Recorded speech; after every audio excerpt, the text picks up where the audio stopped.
আসসালামু আলাইকুম এভরিওয়ান। আজকে আমি খুব শর্টকাট একটা রেসিপি দেখাবো। সেটা হচ্ছে আমরা কোনো কারণে যদি বাইরে থেকে এসে আমাদের সময়টা খুবই কম থাকে, আমরা মনে করি একটু ডিমটা ভেজে ভাতটা খেয়ে নেব, কিন্তু তা তো সবসময় ভালো লাগে না ডিম ভেজে ভাত খেতে। তো ডিম দিয়ে একটা শর্টকাট রেসিপি দেখাবো, সেটা হচ্ছে ডিম পোচের ভুনা। তো প্রথমে একটি ফ্রাই প্যানে কিছুটা তেল গরম করে সেটাতে একে একে ডিমগুলোকে পোচ করে নেব। ডিমগুলোকে একভাবে পোচ করে সামান্য পরিমাণে লবণ দিয়ে এটাকে একদম হাফ সেদ্ধ করে পোচ করে নিতে হবে। কোনোভাবে ডিমটা উল্টানো যাবে না, এতে করে কুসুমটা ভেঙে যেতে পারে। তারপর ডিমটা পোচ করা হয়ে গেলে আলাদা একটি প্লেটে তুলে নেব।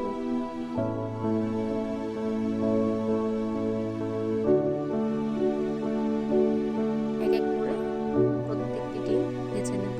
এভাবে যাদের পরিবারে যে কজন মানুষ সেই কজন অনুযায়ী ডিমটা নিয়ে নেব।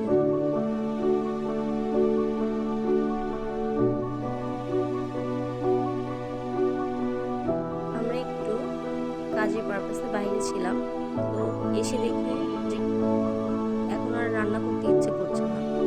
তো আম্মু বলছিল যে চলো আজকে একটা শর্টকাট রেসিপি দেখাই।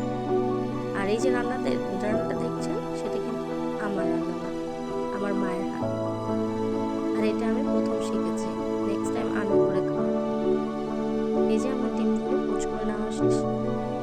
তারপর একই ফ্রাই প্যানে পরিমাণ মতো কিছুটা পেঁয়াজের কুচি নিয়ে নিয়েছি, যেটা আমাদের এই কয়েকটা ডিমের ভুনা দরকার। পেঁয়াজটা কোনো রকম একটু সেদ্ধ ভাব হয়ে আসলে এতে লবণ দিয়ে দিব, এতে করে পেঁয়াজটা আরও ভালো করে কুক হবে। এই যে কিছুটা পরিমাণে পেঁয়াজটা হয়ে এলে এরপরে এতে দেব হলুদের গুঁড়া, মরিচের গুঁড়া,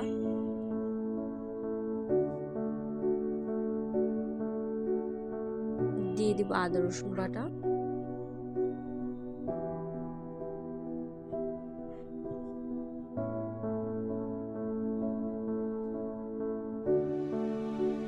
ভালো করে নেড়ে চেড়ে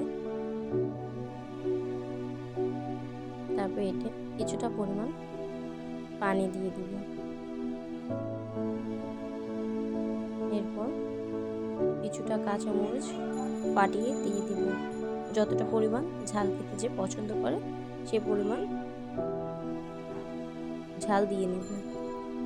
দুঃখিত, আমি হয়তো লবণটা দেখাতে ভুলে গিয়েছি, আপনারা সবাই অবশ্যই নিজেদের পরিমাণ মতো লবণ দিয়ে নেবেন। এরপর মশলাটা কোনো রকম কষা কষা হয়ে আসলে এতে পোচ করে রাখা ডিমগুলো দিয়ে দিব। যেহেতু এটা খুবই